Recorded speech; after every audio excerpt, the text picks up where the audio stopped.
bañ nit ñi di dut baaraam ci jafe-jafe entre diggante ak moom ak magistrature yi. waaw jërëjëf Mohamed man dama wax ni nit ñi dañ dul jàngat kàddu lan lay firi la taxa yomba ko meññ paquet ko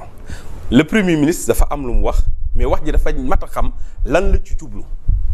lim ci jublu man ci sama gis-gis mooy dafa bëgg a wax rek ni réewum Sénégal maanaam rupture bi xam ni moom lañ promettroon rupture boobu rupture bu xaw a jafe la ndax la ko gàllankooroon ba léegi. mi ngi fi moo fi ne. muy système bi. loolu la bëgg a leeral. c'est que nit ñi dundul jàngat kaddu. waaye kaddu yi am cëslaay ak jubluwaay. jubluwaay bi xam lu mu doon mooy yéen waa Sénégal ñun seen yéene mooy joyanti réew mi soppi ko ci anam boo xam ne nii. moo dëppoo ak yéen seen i bëgg-bëgg. waaye gis nañ ni goulot d'étranglement yi fi nekkoon démb ba taxaw ñu taxaw ñu di xeex loolee ba léegi moo fi ne ndax ña fi ne woon jugurguñ fi ba léegi xam nga gëj na fi ña demoon ñoo dellu si waaye mosu fee jóg ñi fi nekk ñoo fi ne ba léegi kon cela ce qui veut dire quoi mooy que ni réew mi ci fi ñuy wax ak yow am na maanaam ci biir administration bi ñoo xam ne nii ba tey lan ne woon démb ca lan ne ba tey te loolu mooy indi ay jafe-jafe ma wax ni ci wàllu justice bi xam ni moom la ñu wax man dama wax ni maam la cour suprême maam décision bi xam ni moom la ñu génne en mon sens maam dafay montrer l'insécurité juridique ak judiciaire bi xam ni moom la ñu nekk ci Sénégal nan nga mën a comprendre te loolu li tax mu garaaw mooy les chambres réunies ñoom ñoo statuer sur un arrêt maam ñoo statuer rendre un arrêt boobu boo ko jàngatee ci wàllu yoon mais da ngay tiit yow mi xam ne da nga nekk un acteur de la justice vous savez pourquoi les chambres réunies bu nu dajee mooy les présidents de chambre ñooñu ñooy daje maam ñooñu seenu àtte c'est insusceptible d'appel te li ñuy àtte dañ ko war a nekk loo xam kenn waru koo critiquer du point de vue technique mais nan nga mën a comprendre ñu soumettre la une exception d'inconstitutionnalité nga soulever ko devant la cour effectivement d'appel la cour suprême statue ci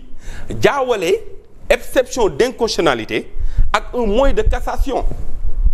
jëlal les dispositions de l'article 91 xam nga ñun bu ñuy waxuñu parce que dañoo ànd ak ñi fi nekk déedéet parce que ñun li ñuy àttee mooy li ñuy wax ndax teg nañ ko ci xam-xam cëslaay demal ci article 91 dama la koy woon fii l'article sur le conseil constitutionnel article 91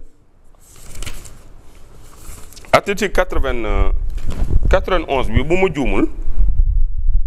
dafay wax ni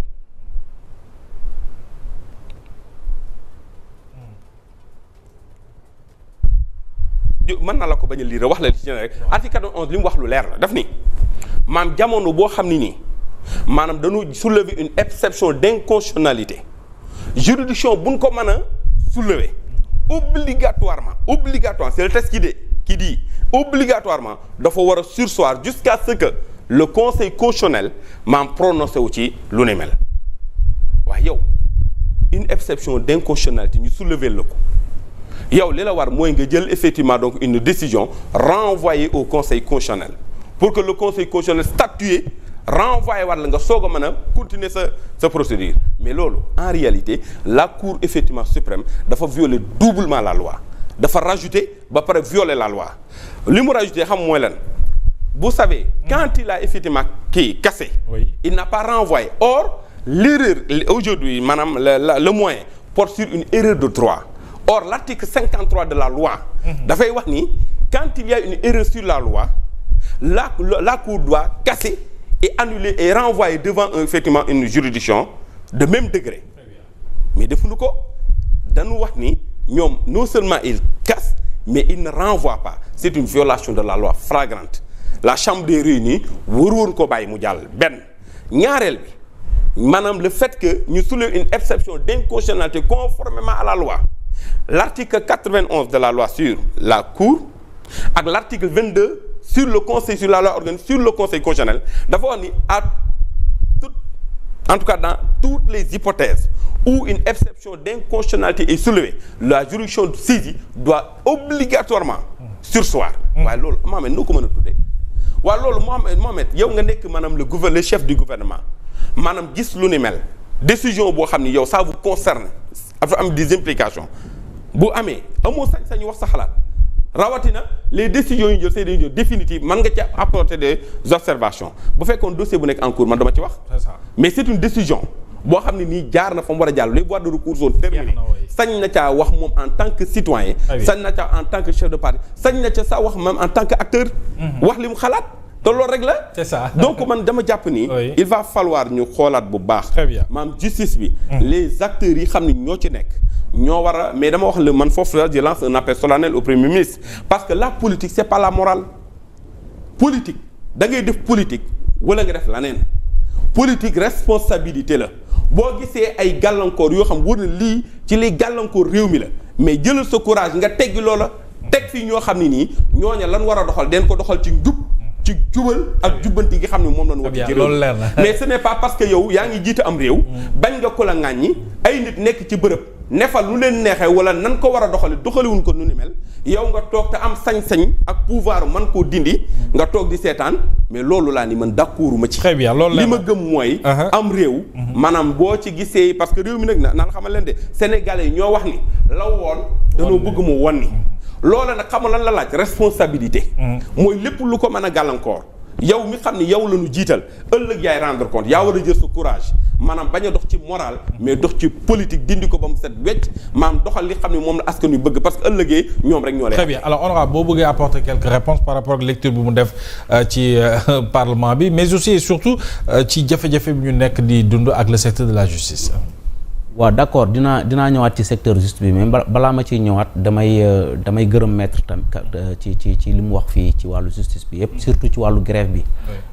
wax na ci loo xamante ni posture républicaine la. c'est ça. te wane na ni aussi que gouvernement bi dafa tële parce que nee na grève on ne règle pas une grève par des communiqués et il a parfaitement raison parce que am na fu mbir yi di toll gouvernement dafa war impliqué dinaa ci gën a ñëwaat bu gën a yaatu mais damay ñëwaat d'abord ci li mu wax tontu ci assemblée dafa am lu mu wax. loo xamante ni xëy na da koo réeree mbir aussi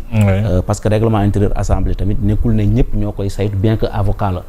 et juriste la aussi parce que dafa ne le premier ministre ñoom assemblée c'est facultatif c'est pas facultatif c'est obligatoire règlement dafa prévoir que moom tous les mois dafa war a ñëw assemblée nationale donc bu respecter règlement bi mooy ñëw chaque mois donc bu ñëwul chaque mois moom dafa salfaañe règlement intérieur donc là c'est pas facultatif c'était pour juste lui montrer que effectivement nii la waroon demeewut noonu nag moom moo xam li ko téye ak quel que soit li ko téye règlement bi waxul mën na ñëw mais dafa ne dafa war a ñëw obligatoirement chaque mois à l'Assemblée nationale pour répondre aux questions d'actualité beneen bi wax na ñun dañu war a produire ay lois comme le gouvernement loolu ñaar laa ciy indi benn bi mooy député yi def nañ proposition de loi Thierno Alassane Sall ba mu dugalee proposition de loi portant abrogation de la loi d'amnistie li ngeen njëkk dëgg ci presse bi mooy ñoom dañoo déposer déjà dafa am député bu génne ñun dañoo déposer proposition de loi pour abrogation Thierno Alassane day def récupération politique ñu demaat ba ci kanam ñu xam ne mënuñu génnee loolu ñu def benn réponse ne ko loi d'abrogation bi mu déposé àndut ak beneen proposition de loi bu koy soutenir financièrement parce que boo amee benn projet de loi boo xam ne proposition de loi boo xam ne dafay indi ay dépenses il faut nga indaale beneen projet de loi bu koy gungewaale buy modifier la loi de finances wala pour permettre de soutenir financièrement cette projet alors que Thierno la mu demandé woon soxlawul xaalis abroger une loi d'amnistie am les mêmes juges les mêmes tribunaux ñoo fi nekk donc amul woon benn impact financier mais dañ ut ay astuces pour rejeter ko génnee ko ñu mën a dugal li ñu bëggoon dugal mooy abrogation bi ñu promettre woon xamoon nañ ne mënul jàll teeg bu ko Thierno dugalee ñoom ils étaient obligés de voter wala woon Sénégalais yi seen taxawaay ñu xam lan mooy seen taxawaay dëgg-dëgg moo tax ñu fexee ba génnee ko def ay astuces ba dugalaat beneen loi interprétative bi nga xamante ni bokkul ak dara li ñu diggoon Sénégalais yi mais bi nga xamante ni méngoowut ak yoon moo tax conseil constitutionnel rejeté ko ñun ba ñu defee suñu recours ci wàllu oto yi nee na ñun